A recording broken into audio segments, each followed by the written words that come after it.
Man, it's about, see, what's today? Today is the 23rd, April 23rd. We're in full Taurus season. And if it sounds like I'm walking and I'm out of breath, because that's exactly what I'm doing. Instead of doing a podcast in the car like I usually do, I just decided just to take a stroll like I've been doing every morning. And I'm over here walking around the neighborhood. Right now I'm at the old baseball field called Arroyo Park, which is now called Mark Grace Baseball Field. And I'm not gonna lie, they hooked it up. They fixed it up pretty damn good. And I said it before on my podcast, and these people have fixed this shit up very, very nicely. Why couldn't they get this done before, when all of us were here? I don't know. And they have their reasons. What's going on, folks? It's Big Daddy coming at you. So if I sound all nice and calm and mellow, it's because, like I said, I'm out here doing my walk, and it feels good. This makes me realize that I'm so damn grateful.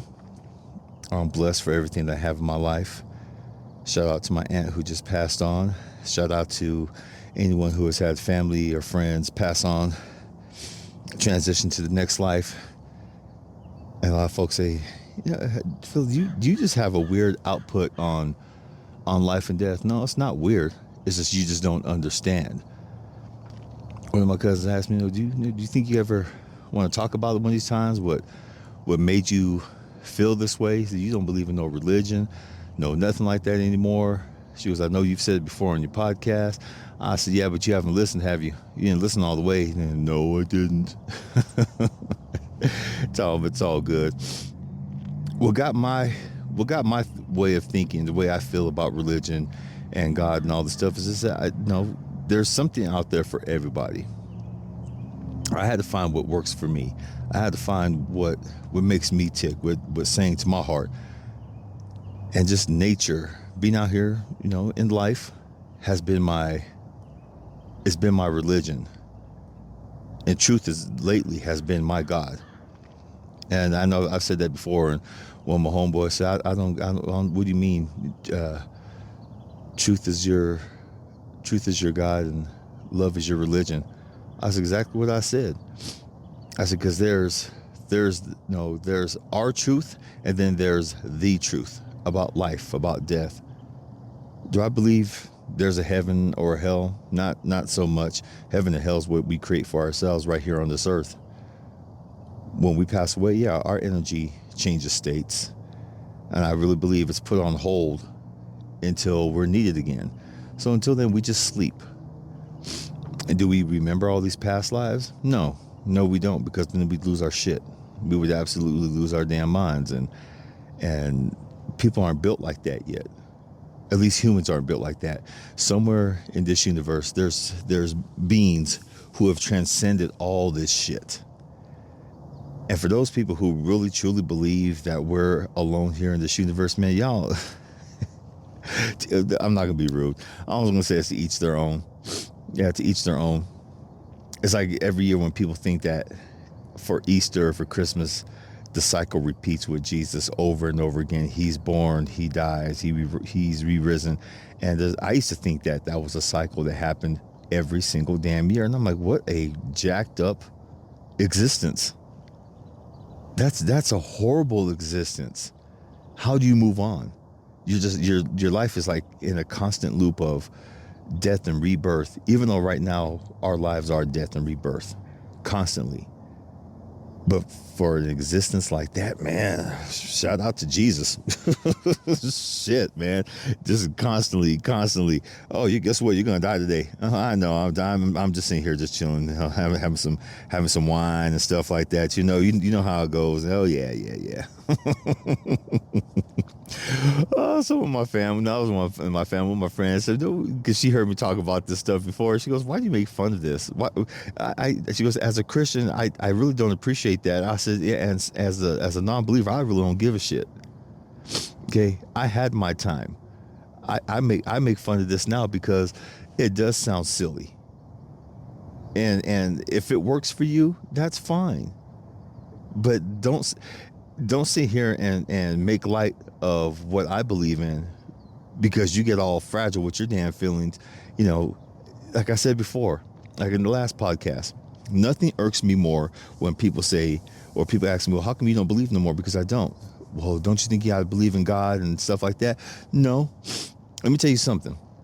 To all my black and brown people, we never had God in our lives. We had our religions.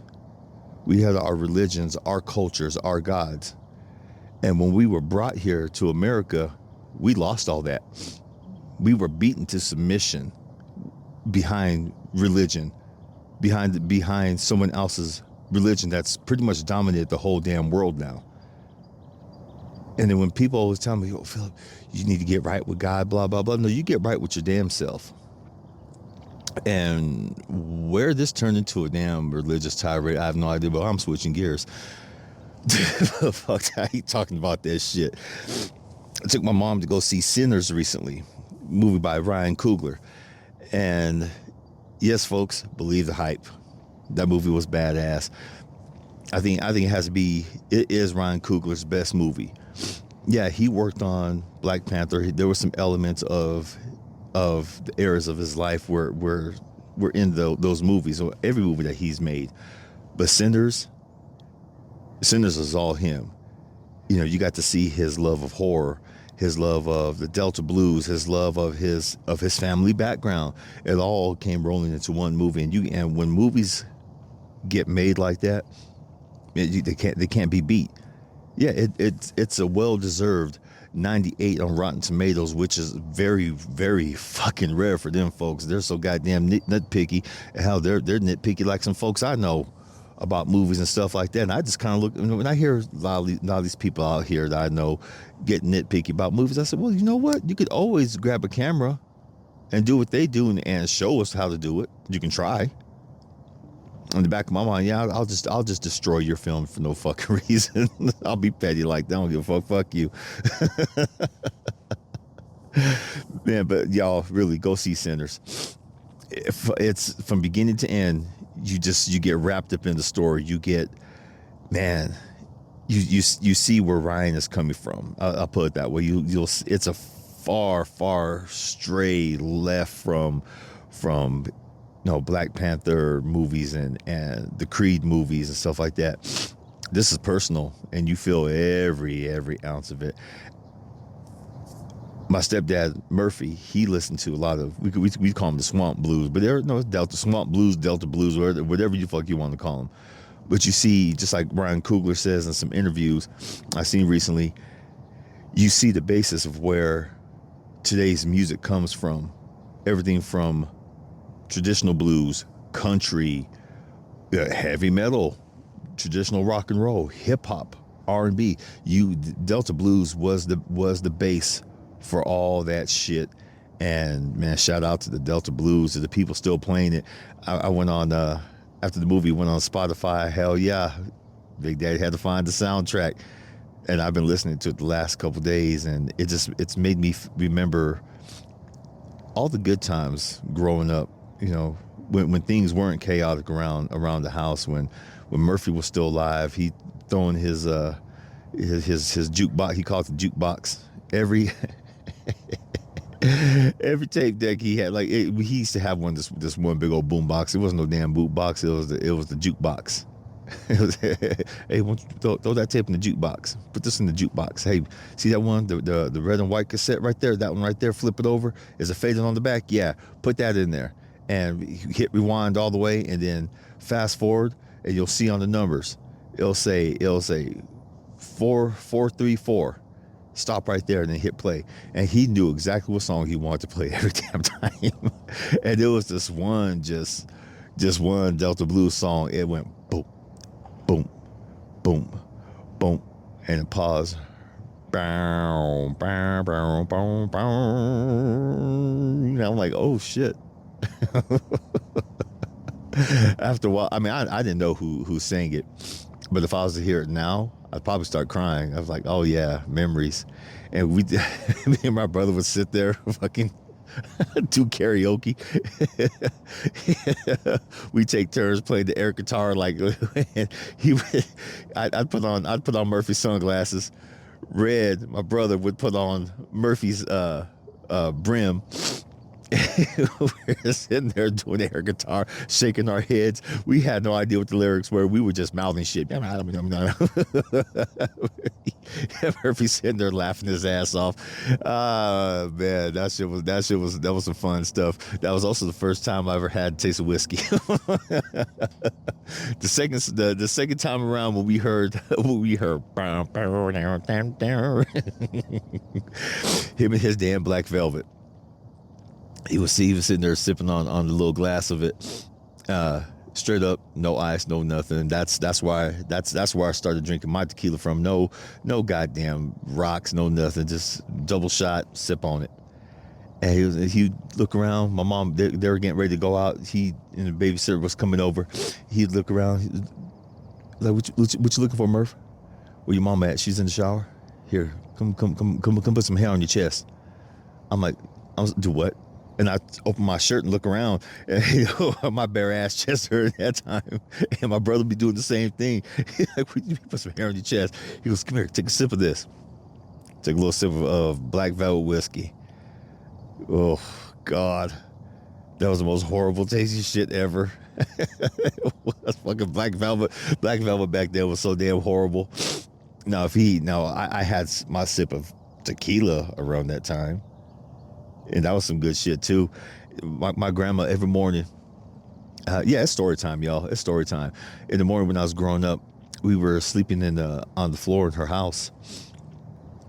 6 o'clock every morning, I'd feel her get up, and she'd go to the kitchen. She'd start her daily routine during that time when she could, of tortillas and sweetbread. I'd get up with her. And she'd have an old coffee pot where the kind that you get the filter, put it in the brewer on top, and throw in the water and just let them crank that sucker up to boil.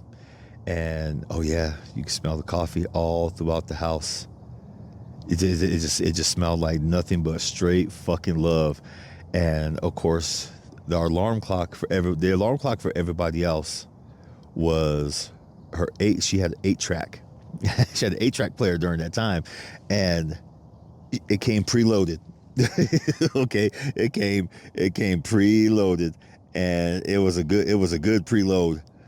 Little Joe, and it was my grandma's version of the Delta Blues. And Little Joe, he'd been around forever. I mean, forever. I think he's been around.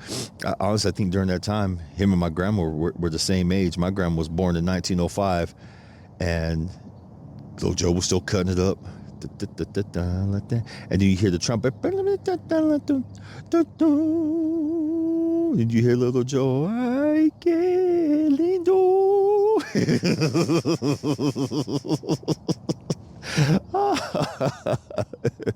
And my grandma sitting there making the dough for the tortillas, and I'd be on the other side.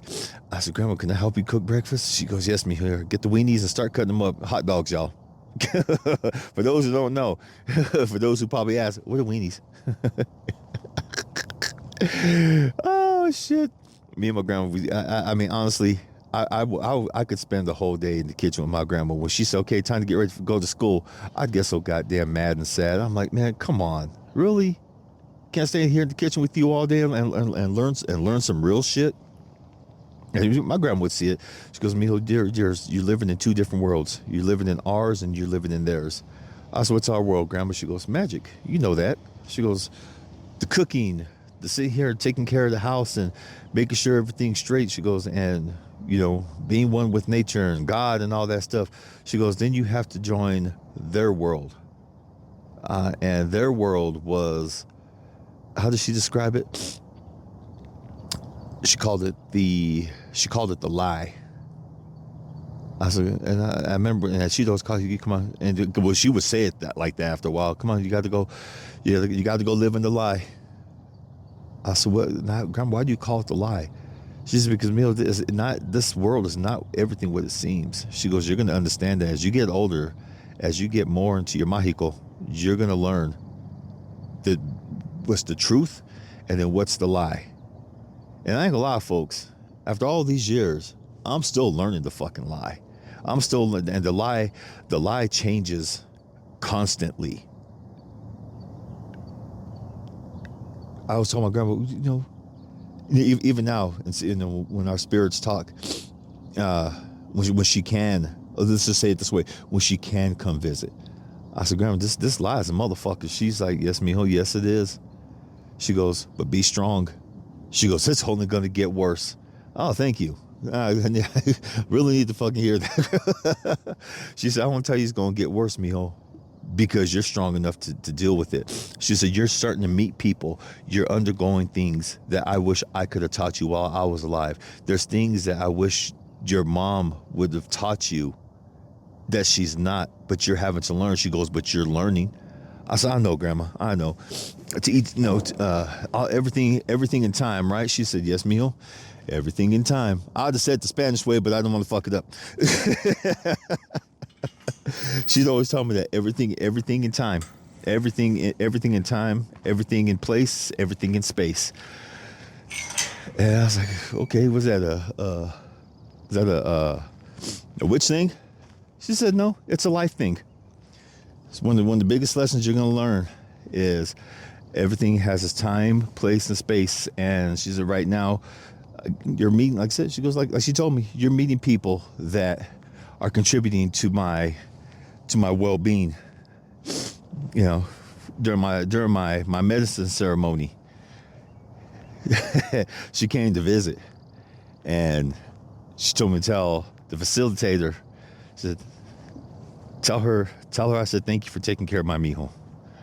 And I told her, and facilitator just got I don't want to say her name. I want to protect her. Plus, you might get mad if I say her name.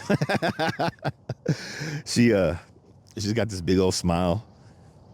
My grandma she still asks about her. Well, then again, she knows she's my grandma. She just wants to hear it because she likes a good old conversation. And blues, I ain't gonna lie, the Delta blues during that time kind of taught me the same thing, which the movie Sinners reminded me of. There's life. Life is going to have its challenges. How we deal with said challenges shows our experience. What the fuck are we going to sweat? What are we going to let pass by? When the chord changes, do we adapt or do we keep dancing in the same space? When the chord comes back to the original one, do we keep dancing to the new beat that we found? Or do we join in the rhythm? Do we join into the harmony of what's going on at the time? Or do we adapt? Yeah. Delta Blues just remind me of a lot of stuff.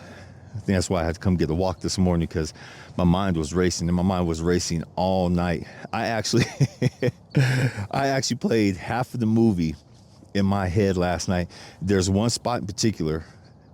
Okay, this is going to be a spoiler. Okay, there's a scene in there where everyone's dancing, and I call it the dancing of ages. You go see the movie, you're going to see, and if you have seen the movie, you know exactly what I'm talking about. It's a very magical, potent moment for all the people involved in their lives and stuff like that. Especially the cat who plays guitar and he's singing. He's a conduit. He's a conduit for the magic for the magic of music, of his people, of our people especially. And there's times I felt that. I felt like I was a conduit for all the magic and shit like that my grandma has tried to show me and teach me and everything, and doing the medicine, opening up my mind the way it has, and showing me the truth about myself and so many other things. Ancestors have been coming to visit lately.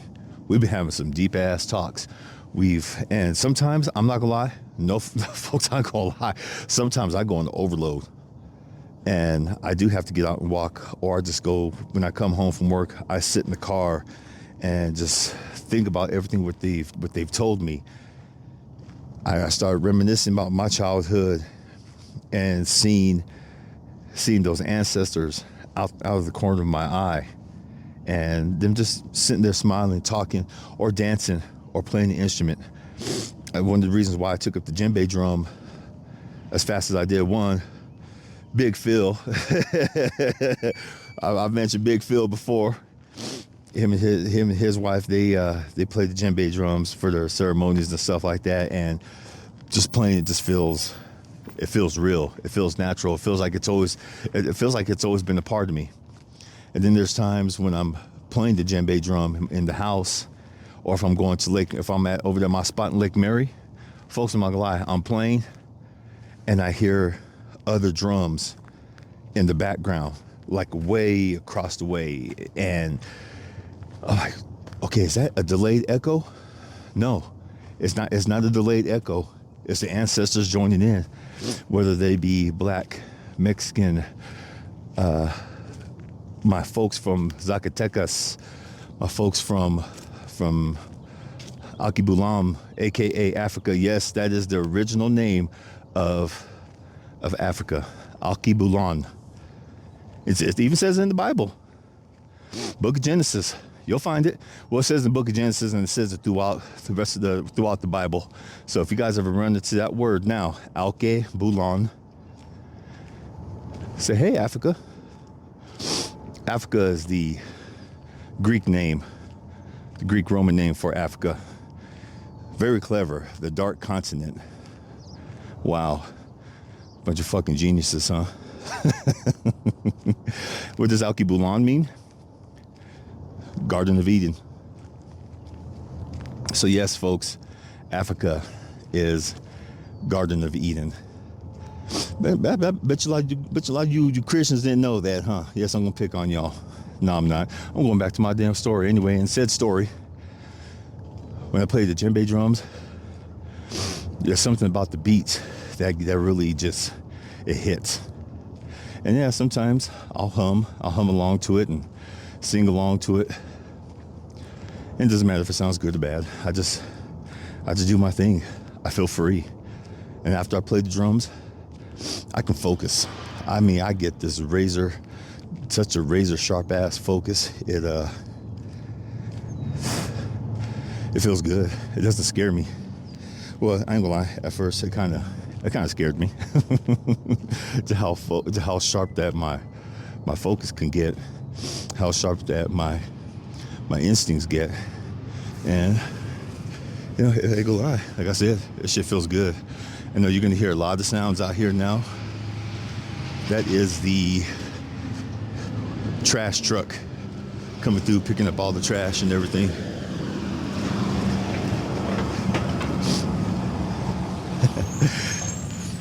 Another little side story with that. For some reason, when I was a kid, I would go outside and I'd wait for the damn garbage trucks to come by in the morning. When I was living in my grandma's house when I was a kid, for some reason that shit just fascinated me. And because for the longest time, I never ever saw the person driving on the inside. The windows were extremely tinted. You couldn't see in, but they could see out perfectly. They could see out perfectly fine. And you know, back then they had a limousine tint, and then somewhere along the way they changed it, which was boring. I thought it was funny. And fun as fuck. And then it was on. They did come get it where my grandma lived. They came Friday and Tuesday. And shit, did you know back then, even here in Flagstaff, we used to have milk delivery drivers? Yes, we did. Milk delivery drivers. How did my grandma schedule it out? There was a lot of people living in that house during that time. Monday, Thursday, and Friday, she'd have them deliver milk, and not just like 1 or 2 gallons. Hell nah. My grandma kept 2 refrigerators. I said that was a lot of goddamn mouths to be fed in that house during that time. A lot of mouths to feed, and yet very little people to help out, except for me. Me and my brother, we always helped out, and everyone else is kind of fucking bummed around and shit. Well, except no, My Aunt Lena, she cooked and cleaned too, and no, she held it down. Shout out to my Aunt Lena, beautiful soul she is, man. Childhood, y'all. Childhoods are special. Our memories are special of these times, and right now I'm walking back home in Brandon Homes. I'm walking down a street called Paseo del Flag, and walking through here, I see apartment complex on my right that wasn't here for a long time. It was actually an empty lot that we had pulled up the weeds, and this was our bike track. Hell yeah, we would pedal it up here from where I lived, about a mile up the road, just come the dirt track. And then one day we come down the hill where Cogdale is, and it's gated off. And then we see a big old sign that says coming soon, Wavertree Apartments. And I remember just pulling up, me and my brother pulling up on the bikes, and the kids are crying. Some of our aunties are crying and stuff like that. I was like, what's going on? How come they're doing it? Because they're building some apartments. And during that time, I was like, what the fuck's an apartment? What the fuck is an apartment? She said, my aunt said, it's some bullshit that's going to be built by people who don't belong around here, who are not going to help contribute to our well-being like we do. I didn't get it at the time, but now I do. Change, folks. Things change. Things come and go. I'm walking by an apartment complex right now that I remember wasn't here for a long time. Matter of fact, it was a picnic spot, and we would gather here on the weekends and stuff like that. It's just like right down the hill from Cogdale. And yeah, we had huge barbecues over here, just family get-togethers, people gathering. They would bring food. Definitely brought alcohol. There was never shortness of alcohol during these functions. Sometimes there'd be more alcohol than food. And then you hear someone go to the store, get these babies something to eat. I was like, yeah, you guys could have thought about that in the first damn place. Fucking adults, man. They'll drink and not worry about no damn food, but they'll worry about the goddamn beer. Beer would run out. All I'd hear is, "Hey, who got the next run? Who got the next run?" I'm like, you guys fucking serious? All the damn kids sitting there starving and shit like that. So during that time, there was a lot of apple trees around Brandon Homes. And there was never shortness of apples. We'd go get the damn apples and just tear them damn things up, man. It was good shit. Good times back then. Lots of fun. Doesn't mean the good times have to stop. They never have to stop. Just like the Delta Blues chords and choruses and the vocals, it changes. Just like life. Well, y'all, I'm back home. Thank you for listening.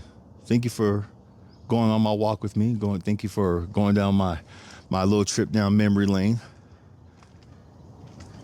If there's anything you can take away from this particular podcast, remember your music. Remember the chord. Remember the chorus. Change when necessary. Adapt when necessary. And always, have fun while the fuck you're doing it. Cool?